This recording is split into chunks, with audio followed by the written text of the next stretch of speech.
A continuación, Noticiero Telesucesos. Clasificación A. Apto para todo público. Un noticiero pensado para usted porque se lo merece. Nos acercamos a la realidad desde diferentes perspectivas. Noticiero Telesucesos. Primera parte del Noticiero Telesucesos, con las noticias más importantes del día.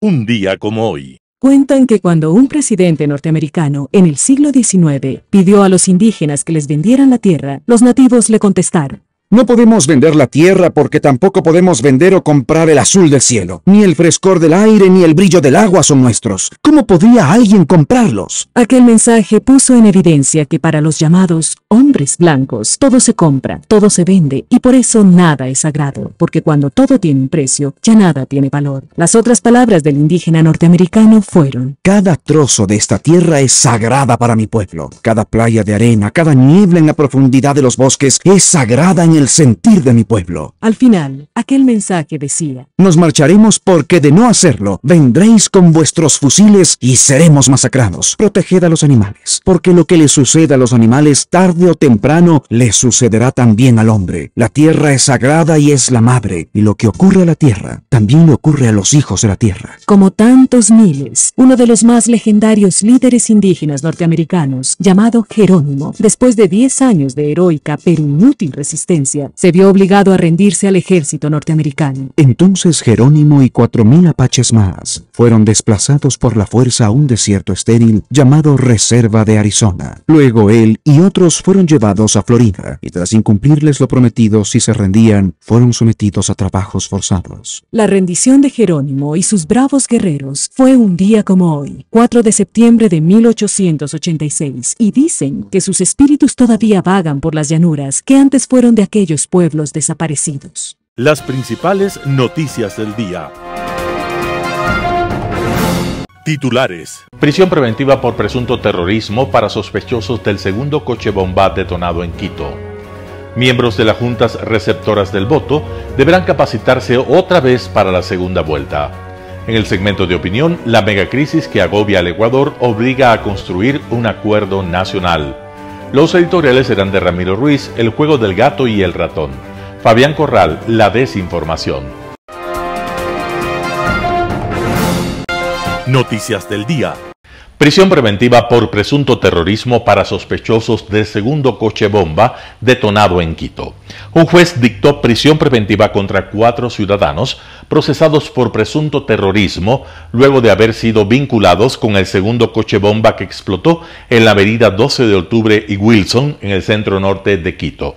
La instrucción fiscal tendrá una duración de 30 días. En este tiempo se intentará recopilar toda la información posible para que se procese por el presunto delito a los 2 hombres y 2 mujeres aprehendidos. La madrugada del jueves 31 de agosto, cerca de la 1:30, se registró la explosión de una camioneta doble cabina. La misma tenía en su interior 2 tanques de gas, explosivos de mecha lenta y combustible.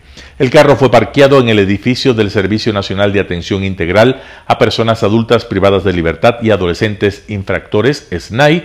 Ahí funciona la Dirección de Medidas No Privativas de Libertad, Dispositivos de Vigilancia Electrónica y Reinserción.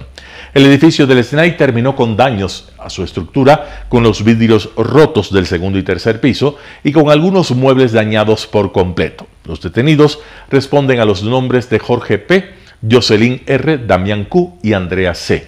Los indicios son los que les encontraron: tacos de dinamita, 5 municiones, celulares, entre otros objetos. El comandante de la Policía Nacional, Fausto Salinas, señaló que las personas poseen antecedentes penales, aunque no determinó con exactitud los mismos. El terrorismo es sancionado en Ecuador con pena privativa de 10 a 13 años. Miembros de las juntas receptoras del voto deberán capacitarse otra vez para la segunda vuelta. Los miembros de las juntas receptoras del voto tendrán que capacitarse nuevamente para los comicios de la segunda vuelta presidencial que se realizarán el próximo 15 de octubre. Los ecuatorianos elegiremos entre Luisa González y Daniel Noboa. Los migrantes, además, repetirán las elecciones de asambleístas nacionales y de las 3 circunscripciones del exterior. Son 279.244 personas las que integran 40.714 juntas del voto a nivel nacional. Fernando Toledo, coordinador de procesos electorales del Consejo Nacional Electoral, señaló que se están preparando el plan de capacitaciones para segunda vuelta. Estas se realizarán del 17 de septiembre al 15 de octubre. La idea, según el funcionario, es que los miembros refuercen la capacitación de manera virtual, aunque indicó que a un grupo reducido, los que integran 2.000 juntas, se los convocará presencialmente, pues el CNE detectó que se cometieron algunos errores en el escrutinio, principalmente al llenar la llamada hoja padrón. En este documento debía registrarse el total de personas empadronadas y las que efectivamente acudieron a sufragar el domingo 20 de agosto. Algunos no lo hicieron correctamente, ya sea porque no se capacitaron bien o por cansancio, dijo Toledo. Las juntas receptoras del voto de las circunscripciones del voto en el exterior se integrarán con base en las listas utilizadas en los 2 últimos comicios, los de febrero del 2023 y los generales del 2021. Pero los consulados las actualizarán. Las notificaciones les llegarán del 16 de septiembre al 1 de octubre, según el calendario del Consejo Nacional Electoral. Toledo recordó que la capacitación para los miembros de las juntas receptoras del voto del país es obligatoria. Quienes no lo hagan deberán pagar una multa de $45 o el 10% del salario básico unificado. Entrevista del día. En Radio Sucesos este viernes estuvo Pavel Muñoz, alcalde de Quito, para hacer una evaluación de los primeros 100 días de gestión. Escuchemos lo que dijo. Muy preocupado porque lo que ha sucedido en estos 2 días es no solamente complicado, complejo, difícil, sino también raro, Milton. Hemos tenido, usted dice 15, en realidad son 17 eventos de incendio entre los 2 días. Hemos tenido 2 coches bombas, 3 granadas autodetonadas en la parte norte de Quito y un centro carcelario incendiado, digamos, por un amotinamiento. Entonces es realmente preocupante. Se constituye para Quito en un hecho inédito de terror los acontecimientos con los coches bombas, por ejemplo. Estas son competencias de la Policía Nacional, por lo tanto también somos respetuosos de esperar a que nos den los resultados de las investigaciones.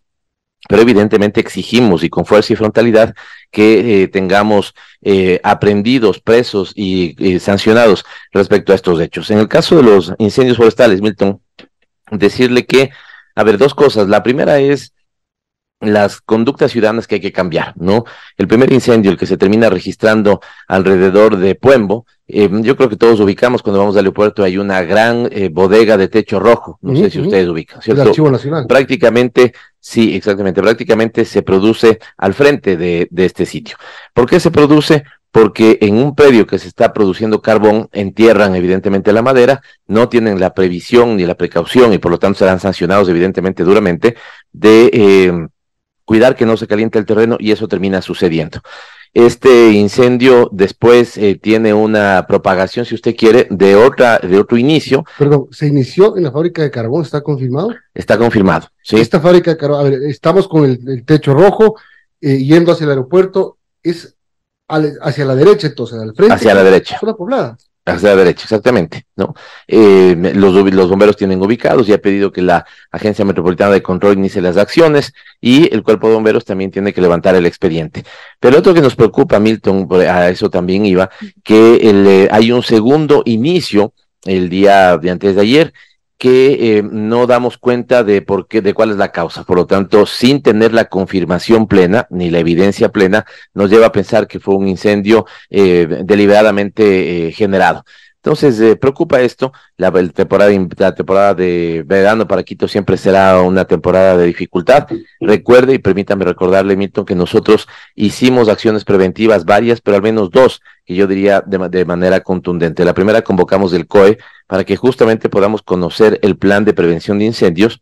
En la segunda, trabajamos, si no me falla la memoria, el 6 de julio, en una minga en todo el distrito metropolitano, sobre todo los puntos sensibles, cuidando o haciendo el trabajo preventivo para que no tengamos estos eventos. Pero evidentemente tenemos irresponsabilidad ciudadana en algunos casos, quema de basura a cielo abierto, y esto también debe ser duramente reprimido por la propia sociedad, si se quiere, ¿no? De señalar a los vecinos que no lo hagan, de cuidar que si tenemos personas en las quebradas que tenemos alguna duda de cuál es su procedencia, también notificar inmediatamente al Econevemos. Así que ha sido 2 días de preocupación.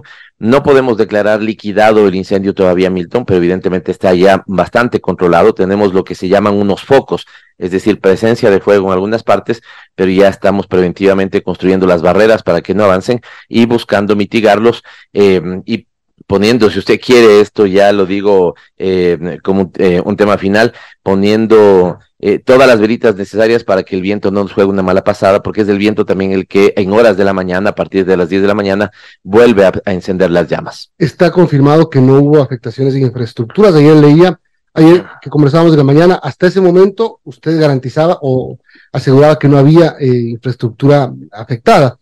Pero también se escuchó versiones más tarde de que hubo viviendas en el sector de La Tola, si no estoy equivocado, a las que llegó el fuego. No tenemos nosotros registros. Si es que eso es así, habría que ir, verificar y saber si es que confirmar, ¿no es cierto?, a qué es lo que se pudo deber, pero no tenemos esa información nosotros, Milton. De hecho, ¿qué es lo que pasó? Y qué es lo que le pedí al comandante del Cuerpo de Bomberos, que aquí permítame hacer un paréntesis. Yo creo que hay que reconocer el profesionalismo, la entrega y la mística del Cuerpo de Bomberos, ¿no? Hombres y mujeres que están trabajando en 24 horas todo el tiempo, hay turnos de rotación de 12 horas y cambio de equipos totales cada 48 horas. Quiero agradecer a los cantones que han enviado también algún contingente para que nos pueda colaborar. El más nutrido viene de la ciudad de Riobamba y son 60 en total más o menos a este punto.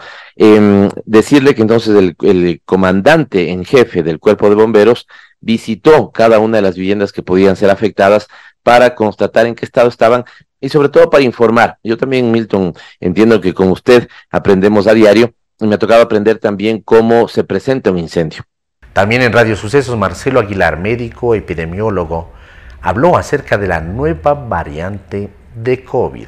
Escuchemos lo que dijo. Bueno, hay que recordar primero que la pandemia no ha terminado.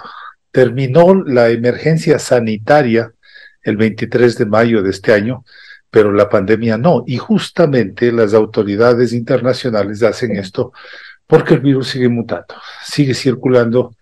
Y hay la preocupación y el riesgo que en algún momento alguna variante pudiera tener un comportamiento nuevamente epidémico, pandémico, y por eso se mantiene la alerta. Esta es la última variante de interés, llamada así de interés por los organismos internacionales, por alguna característica que puede representar riesgo. Y esta tiene alta capacidad de transmisión. Esa es la característica fundamental. Ya está en muchos países, está produciendo una dispersión muy rápida en Estados Unidos y esa es la preocupación. Todavía no ha cambiado su comportamiento clínico. Se sigue pareciendo a los casos de infección que causa Omicron, es decir, parece un resfriado común. Va a dar congestión de la garganta, secreción nasal, malestar, pero no más que eso.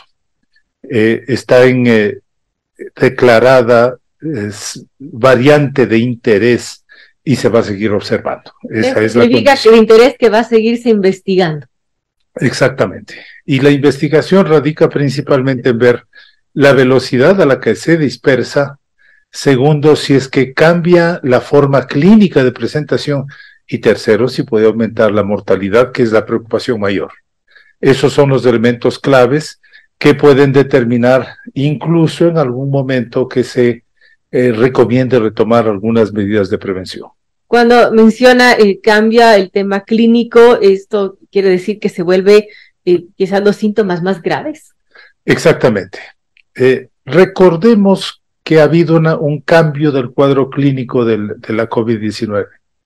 Cuando recién comenzamos había dolor de garganta, fiebre alta, decaimiento, dolor de los músculos y las articulaciones y dificultad respiratoria. Ese era el cuadro. Claro. Cuando apareció Omicron, se parecía mucho más a un resfriado común. tenía secreción nasal y el dolor de garganta, esas otras manifestaciones fueron menos importantes. Hay una evolución del mismo modo que van cambiando estas poblaciones virales que se van adaptando. Como todo ser vivo, los virus tratan de adaptarse del mejor modo para sobrevivir. Esos son los mecanismos de la biología. Claro. Ahora, ¿qué podemos esperar de esta variante, la EG5, también las otras que circulan de Omicron en nuestro país? Y bueno, ¿cómo cuidarnos también? ¿Cuál es el perfil epidemiológico en este momento? El Ecuador y varios países que hicieron una vacunación importante redujeron de modo significativo la transmisión. Hay pocos casos, hay pocos internados, hay ocasionales internados en personas que no se vacunaron, eso hay que resaltar, en quienes no se vacunaron, y hay varias semanas sin mortalidad por COVID.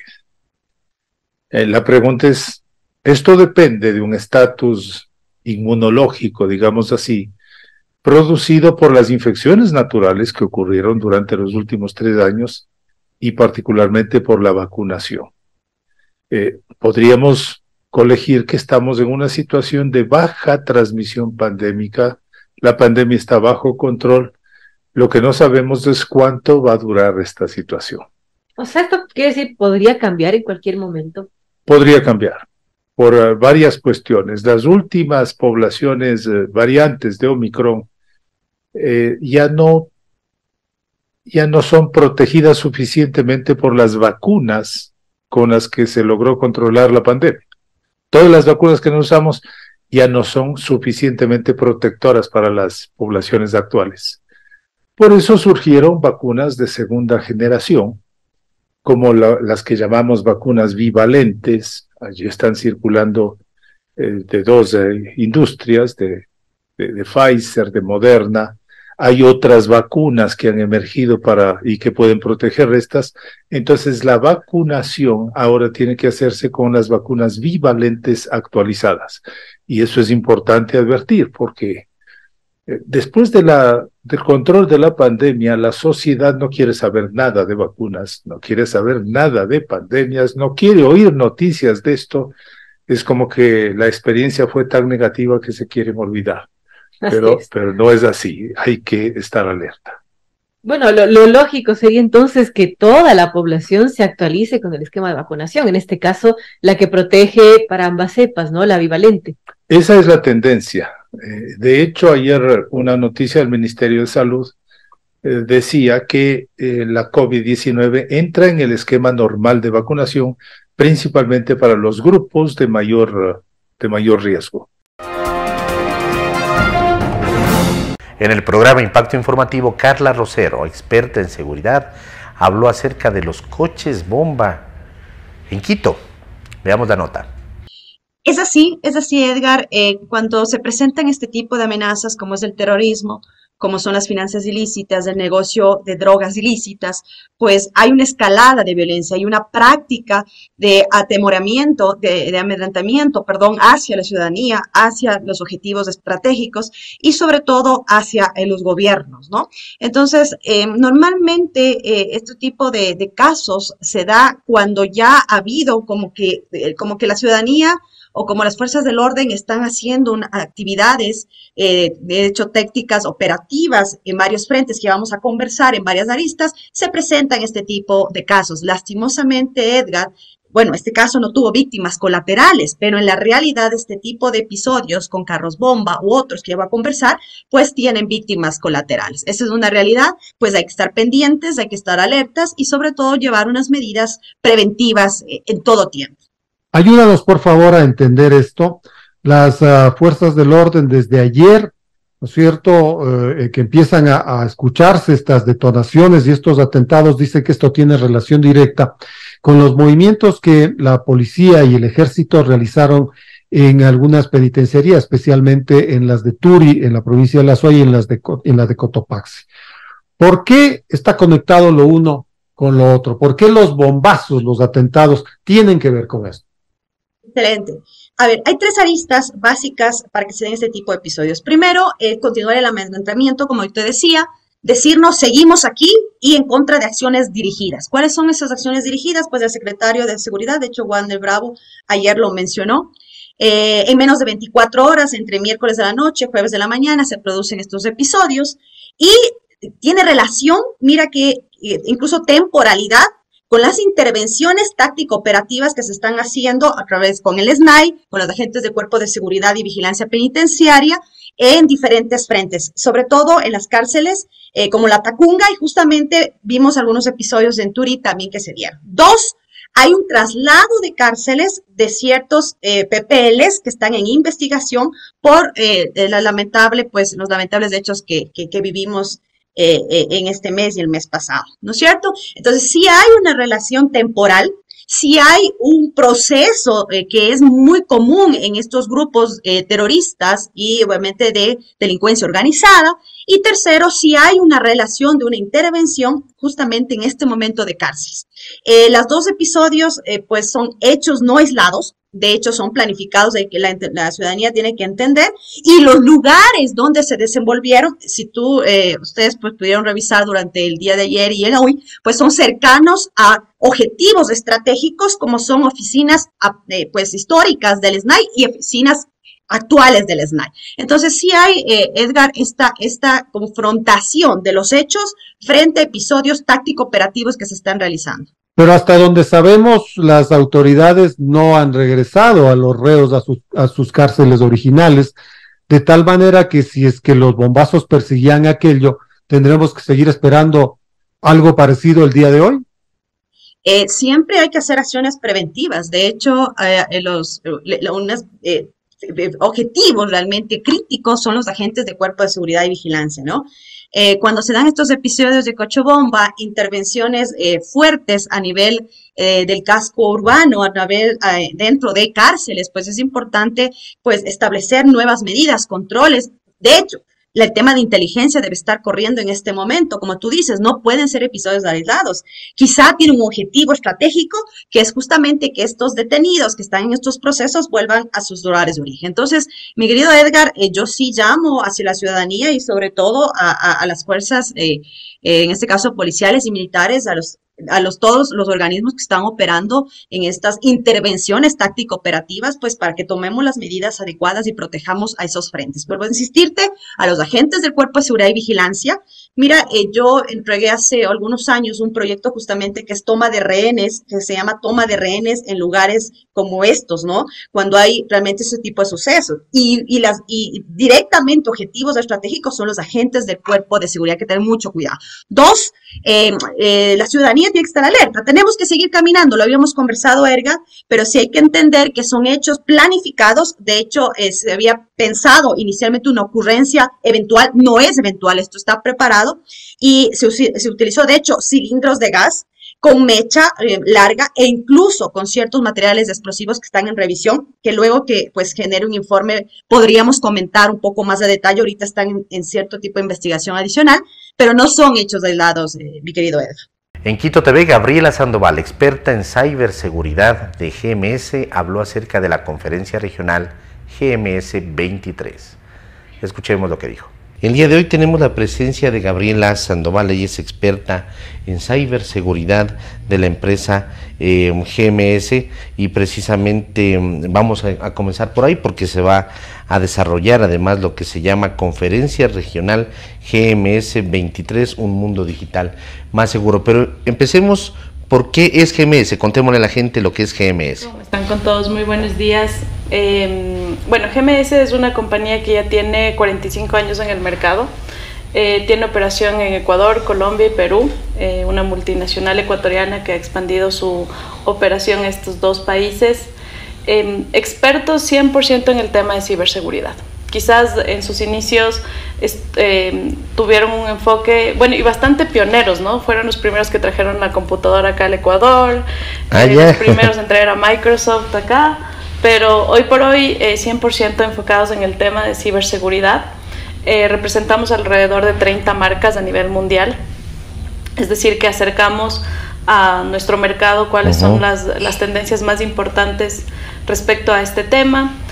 Somos alrededor de 200 empleados distribuidos en 7 ciudades Y todos los años, desde hace 12 años que estamos inmersos en el tema de ciberseguridad, realizamos un evento. Este es el evento anual en el que convocamos a la mayor cantidad de marcas a nivel mundial para que vengan a comentarles a los expertos de las empresas o a quienes están liderando los departamentos de tecnología y de seguridad qué es lo que se viene para el siguiente año. Entonces, es una oportunidad única. Son alrededor de 8 horas y más de 100 charlas que damos en ese día. Entonces, nos ha venido muy bien. El año pasado estuvimos con 1.200 personas visitándonos y lo estamos haciendo de manera simultánea. Simultánea, esto es, va a ser Quito y en Bogotá al mismo en Quito tiempo. y en Bogotá. Esto es físico, es telemático. Es presencial. Es presencial, Nosotros correcto. tenemos, es un evento que lo hacemos exclusivamente para clientes o empresas que estén interesadas en invertir en el tema de ciberseguridad, porque son temas súper técnicos, ¿no? Entonces es importante que quienes vayan allá puedan sacar el mayor provecho posible. Correcto. ¿Este año va a ser en qué fecha? Va a ser el 19 de septiembre en el Swiss Hotel, acá en Quito, y en el Gran Hyatt de Bogotá también. Como te digo, es del mismo día. Entonces, claro.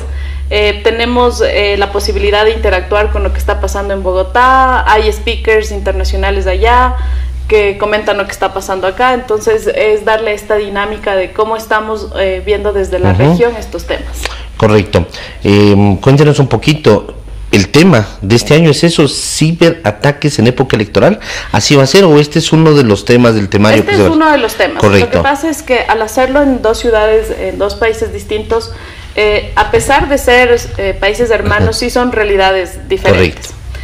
Sí hay un tema crucial que está pasando en los dos países, que son las elecciones. En Ecuador, elecciones presidenciales anticipadas, y en Colombia están con elecciones seccionales. Entonces, sí es un tema del que hay que hablar hacia la ciudadanía, porque es el momento en el que mayor cantidad de correos falsos recibimos y podemos por ahí poner una contraseña y entregar nuestros datos, o estamos recibiendo información falsa que lo que hace es en algunas ocasiones dañar la marca, por ejemplo la marca país, o dañar la marca de algún tipo de organización política. Modificar la realidad. Modificar la realidad del ciudadano para que tome decisiones erróneas. Entonces, sí es un momento crucial. De hecho, nuestro SOC, que es el Centro de Operaciones, donde nosotros lo que hacemos es monitorear todo el tiempo qué tipos de amenazas hay.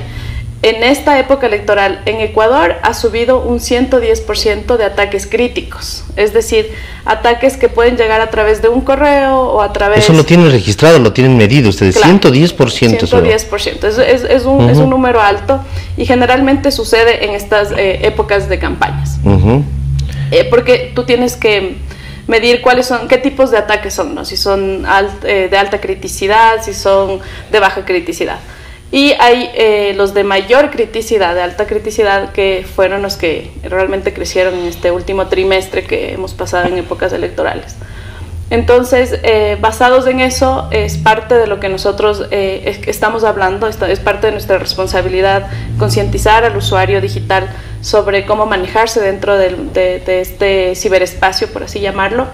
Pero también la conferencia tiene el eje central, que es un mundo digital más seguro. Porque a raíz de la pandemia y un poquito antes, todos ya nos estábamos volviendo digitales. Así es, pero ahora somos 80% digitales. La mayoría de los servicios lo hacemos a través de portales que habilitan marcas, organizaciones y demás. Entonces, hacia allá va la conferencia. Hay temas como desarrollo seguro, es decir, para todas las personas que están a cargo de desarrollar software para una aplicación de servicio, para un e-commerce, para cualquier tipo de servicio que quieran disponibilizar hacia su mercado, ya hay soluciones que antes de que salga el software identifica dónde pueden haber espacios de vulnerabilidad en el código y de esa manera tener una aplicación más segura. Entonces, esas son una de las tendencias, ¿no? Hay otra, por ejemplo, en Ecuador vamos a tener un espacio netamente dedicado a la ley de protección de datos, que es algo nuevo. Correcto, eso es nuevito también. Totalmente nuevo. Tenemos otro espacio que es servicios, los servicios, como te cuento, del SOC, que son servicios de monitoreo. Generalmente esto lo que hace es alertar a las empresas o a las organizaciones que tienen contratado sobre vulnerabilidades posibles dentro de la región a través de una cooperación que se tiene con otros SOCs a nivel mundial. Un panorama de noticias para su estatura intelectual.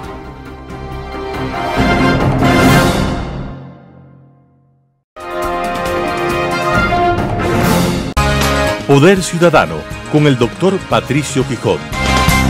La megacrisis que agobia al Ecuador obliga a construir un acuerdo nacional. Uno de los problemas más complejos que afrontan los regímenes políticos contemporáneos es el de la gobernabilidad.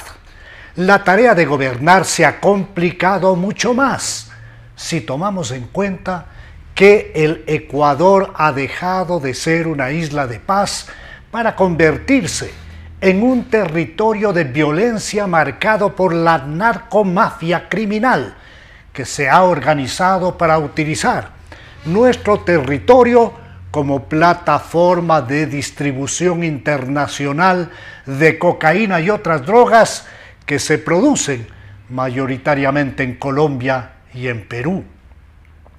Varios carteles internacionales de tráfico de estupefacientes se encuentran operando en nuestro país, como es el caso de las organizaciones criminales de Sinaloa, Jalisco Nueva Generación, así como la albanesa, mismas que han conectado sus tareas con grupos criminales ecuatorianos, como es el caso de los choneros, los lagartos, los fatales, águilas, Chone Killer, Lobos, Latin Kings, entre otros.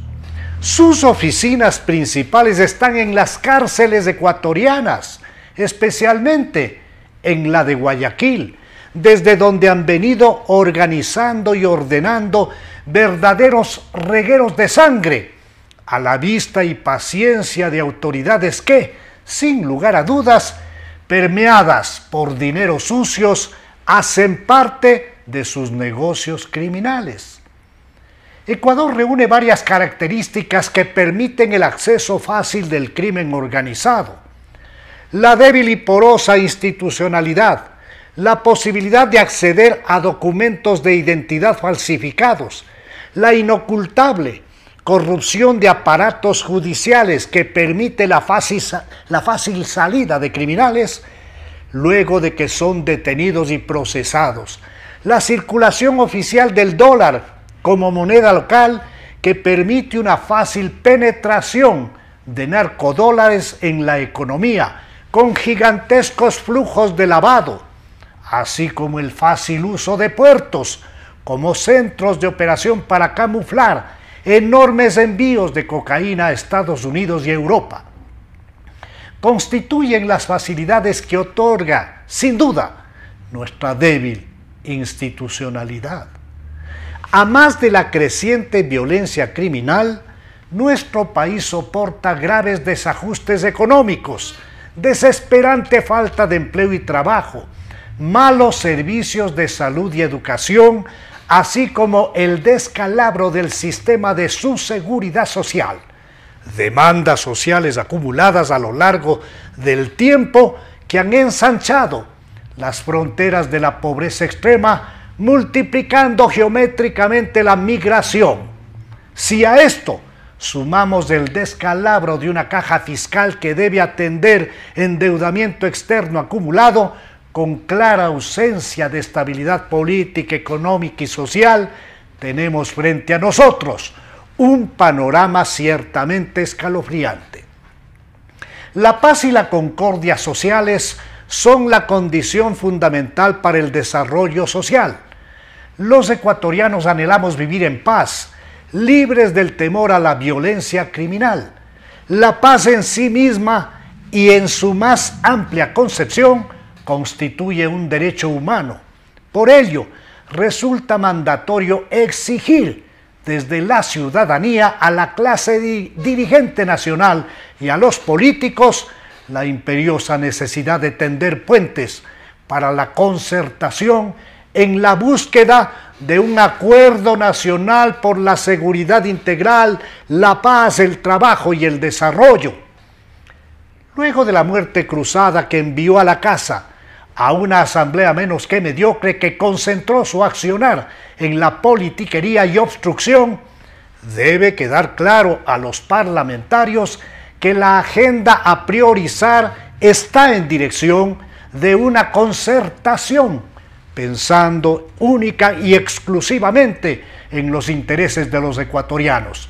De esta manera, puede haber una clara hoja de ruta que nos una a todos, a gobernantes y gobernados, que tenemos la necesidad de devolver los signos vitales a un hermoso país que pide a gritos paz, seguridad, trabajo, salud, educación, bienestar individual y social.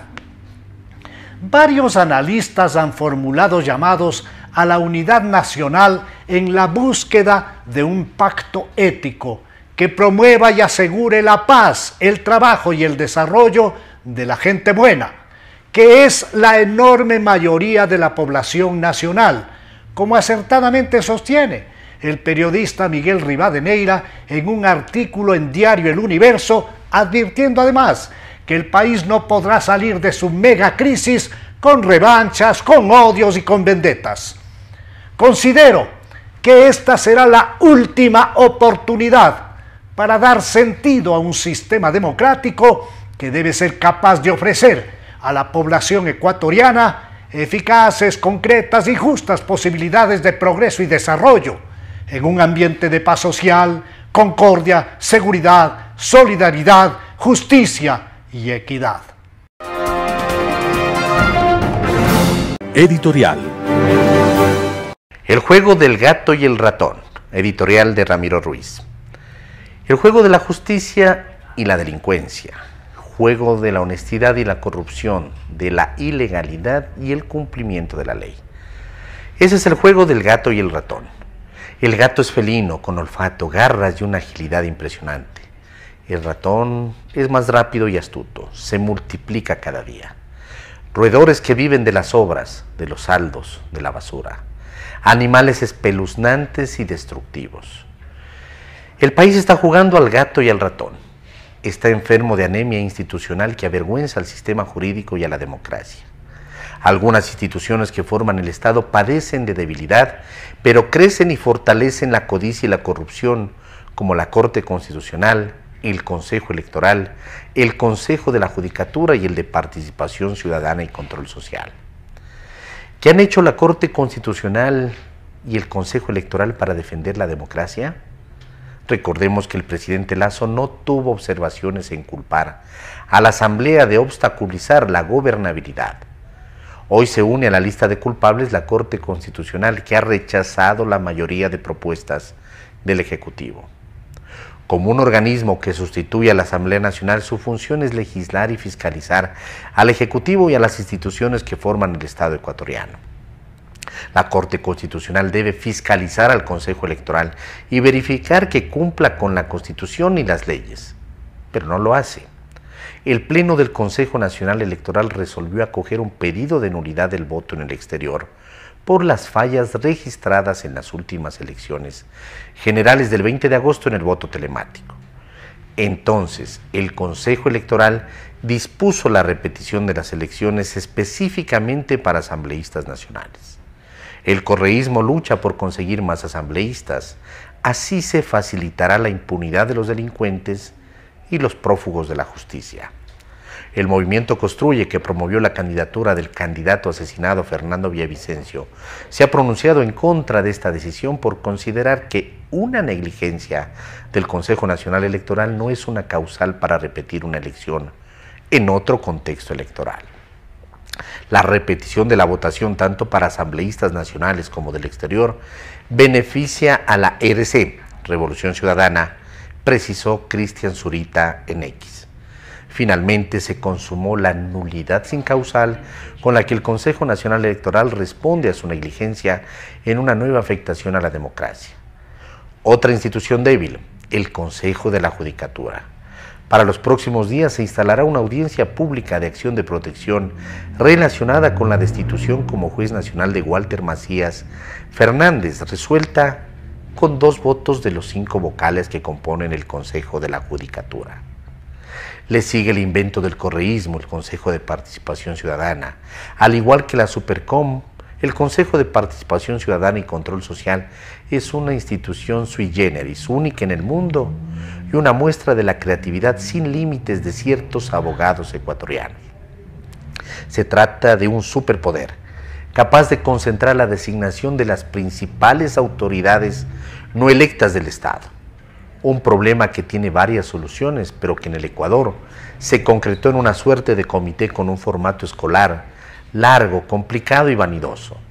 Las normas vigentes le permiten al Consejo de Participación y Control Social la designación de autoridades de control.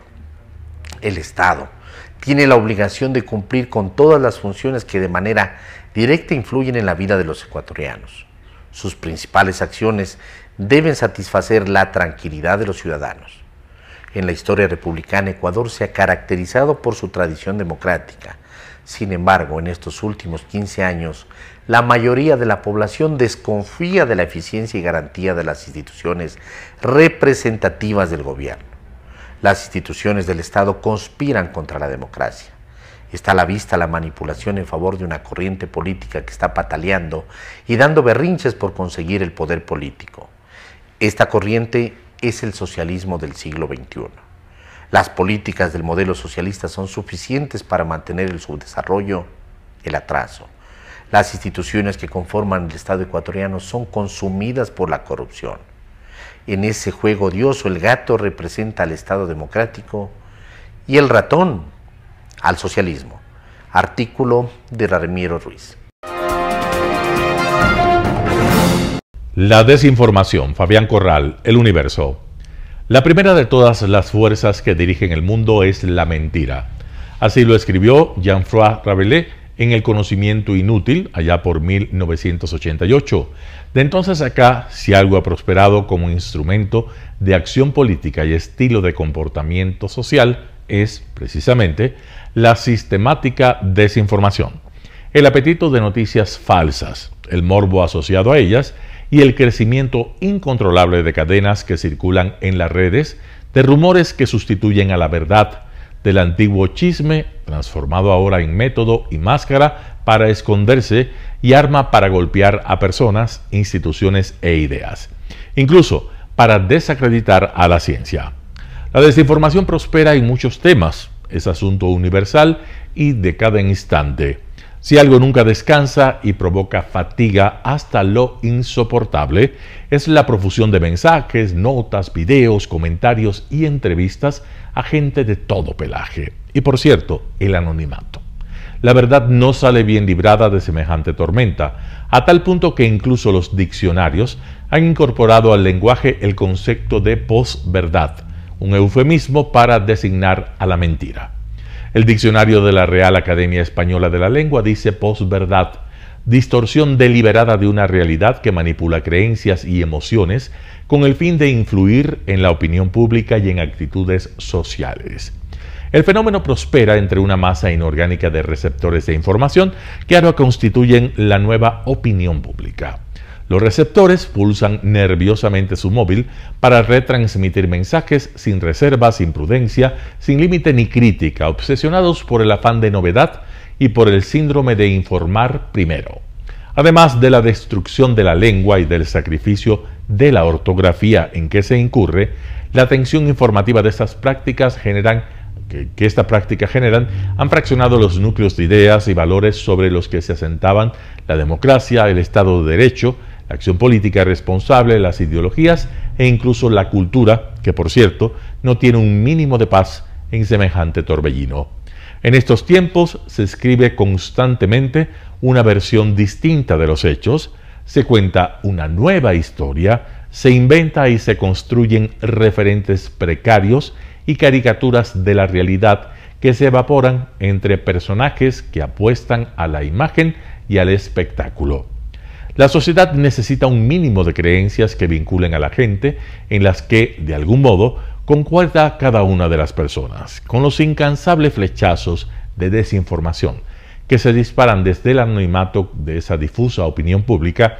Ninguna institución ni acuerdo tiene sustento, y el resultado es la anarquía, la falsificación democrática, el populismo y la demagogia. Una república, además de tolerancia y derechos, necesita transparencia, verdad y obligaciones. Necesita alguna certeza en lo que se dice y en cómo se dice. De otro modo, prospera la incertidumbre, cojea la democracia, que se basa en la información y en un mínimo de seguridad. La sociedad líquida que se ha construido no permite edificar nada duradero, ni sociedad ni Estado, y mucho menos tranquilidad. Fabián Corral, El Universo.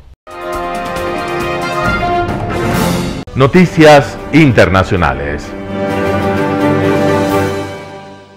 Turistas resienten el nuevo valor del peso mexicano. La Cámara de Comercio de Tijuana se prepara para recibir a unas 80,000 personas durante el fin de semana largo en Estados Unidos debido al festivo por el Día del Trabajo.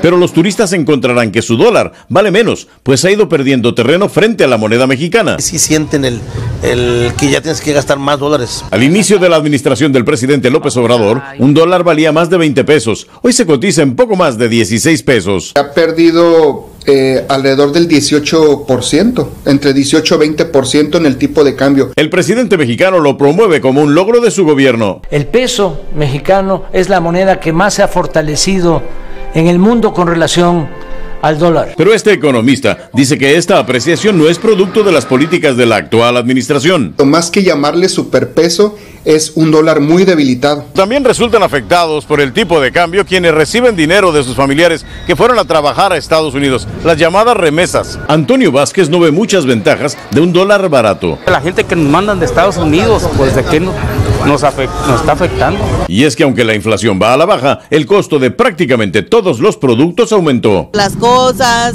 básicas, ¿verdad?, que tenemos que comprar, pues suben bastante. Aún así, muchos estadounidenses prefieren pasar el fin de semana festivo al sur de la frontera. Ya cuando brincamos ya es México, ya para nosotros es muy diferente. Vicente Calderón, Voz de América, Tijuana.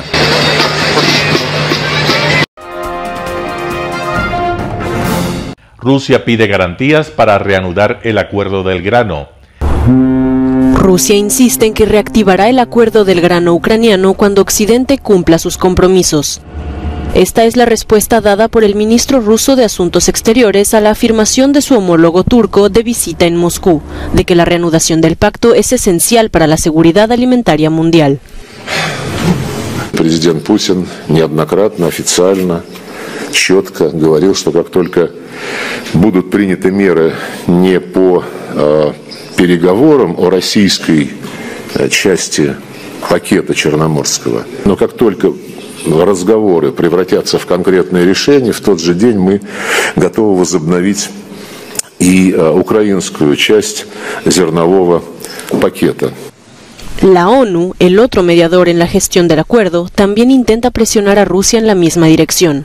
El secretario general ha enviado a Moscú una serie de propuestas para reactivarlo de forma permanente.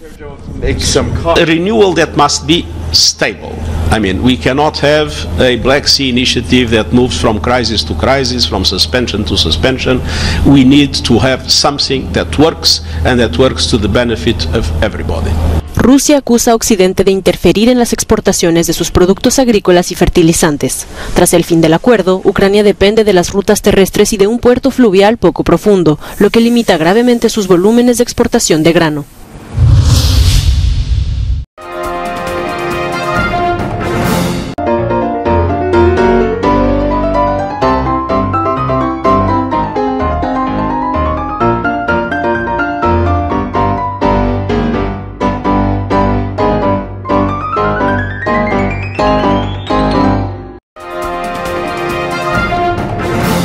Telesucesos Sports. Deportes, deportes, deportes. Todas las tardes, 4 horas de lunes a miércoles, de 14 a 17 horas. Los jueves y viernes, 6 horas, de 12 a 20 horas. Desde Arena Telesucesos. Transmisiones en vivo, siempre Ecuavoley. Y luego, deportes para recordar. Todas las tardes, deportes en Telesucesos Sports, bajo la dirección del arquitecto David López. La visión objetiva de quien vive el deporte. Sucesos deportivos, visión de un equipo de opinión joven de comunicadores. Telesucesos, llegamos con nuestra señal a los sectores populares de nuestra ciudad. Quienes no tienen televisión por suscripción atenderán nuestra señal sin costo en Canal 29 UHF Telesucesos. Siempre ecuatorianos, resaltamos nuestra identidad. El básquet, esgrima, tenis de mesa, taekwondo, box y muchos deportes más en Telesucesos Sport, sin costo desde la comodidad de su hogar en Telesucesos Canal 29. Arena Telesucesos es una importante y funcional edificación cubierta dispuesta para la práctica y desarrollo de eventos del Ecuavóley. La transmisión de Telesucesos se podrá sintonizar además a través de Claro TV Canal 43, TV Cable Canal 73 y en redes sociales Facebook Live Telesucesos Quito y YouTube Telesucesos HD.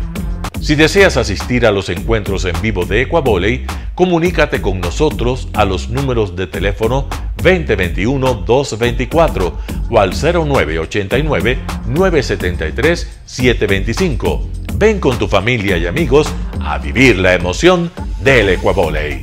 Emoción sin límites los días jueves y viernes desde la comodidad de su hogar. Resaltamos nuestra identidad como ecuatorianos iniciando transmisiones en Telesucesos del Ecuavóley, que representa, luego del fútbol, el deporte más popular de nuestro país y el que practican los ecuatorianos residentes en muchos países del mundo. Anuncie en Telesucesos Sport y llegue con nosotros a lo más importante del deporte popular. Nuestra señal será transmitida en directo por televisión abierta en la ciudad de Quito y a través de las redes sociales a todo el país, así que llegará a Estados Unidos, España e Italia, creando a través del Ecuavóley un nexo fraterno entre ecuatorianos y entre los inmigrantes de nuestro país. Telesucesos, con sus transmisiones, jerarquizará esta práctica deportiva, convocando importantes competencias de Ecuavóley dentro y fuera del Ecuador. Llegando con deportes no atendidos por los medios de comunicación que han concentrado su acción en el fútbol. El tenis, box, golf, racquetball llegarán a su pantalla de televisión en tiempo real a través de Canal 29 UHF, competencias que podrán ser atendidas a través de Facebook, YouTube y vivir los encuentros deportivos en directo y en tiempo real. Simple y gratuito. Llama a nuestros números de contacto 2021-224 o al 0989-973-725 y regístrate como invitado especial para nuestros eventos en vivo. Esté atento a nuestros horarios especiales de transmisión los fines de semana y feriados. Usted y su familia disfrutarán desde la comodidad de su hogar de las emociones del Ecuavóley, deporte tan nuestro. Somos inéditos y para ello disponemos de un escenario cubierto propio, Arena Telesucesos, desde donde transmitimos nuestros encuentros masculinos y femeninos de este deporte. Arena Telesucesos, el escenario cubierto para la práctica del deporte 100% ecuatoriano, el Ecuavóley. Telesucesos es un canal de televisión que incorpora a su programación manifestaciones culturales y deportivas que marcan la identidad de nuestro país. Arena Telesucesos, funcional espacio cubierto para la práctica y desarrollo del deporte. Arena Telesucesos, el escenario para campeones. Consideramos que el Ecuavóley es una manifestación deportiva con partida de nacimiento popular y nombre propio ecuatoriano. Arena Telesucesos atiende deportes de su preferencia: básquetbol, tenis de mesa, esgrima, taekwondo, fútbol sala, box, halterofilia. Por fin tiene usted un espacio de difusión de su deporte preferido. ¿Cómo llegar? Nuestras instalaciones se encuentran en el norte de la ciudad, en un sector de gran crecimiento y desarrollo urbano al que se accede a través de la vía E35, más conocida como la Avenida Panamericana Norte. Desde el centro comercial El Portal, a 2 kilómetros a la derecha, se encuentra la calle García Moreno, antiguo camino a Llano Grande, una arteria en la que se desarrollan dinámicos comercios. junto al Centro Comercial Ciudad Alegría. A 100 metros hemos llegado a nuestras instalaciones, Arena Telesucesos, la cancha del Ecuavóley.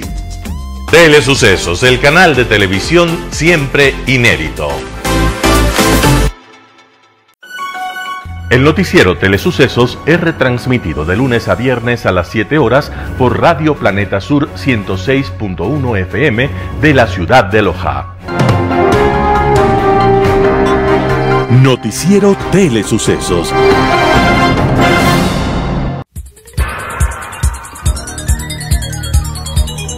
Las opiniones vertidas en este espacio por la producción y dirección del programa son de exclusiva responsabilidad de sus autores y de quienes intervienen en ellos.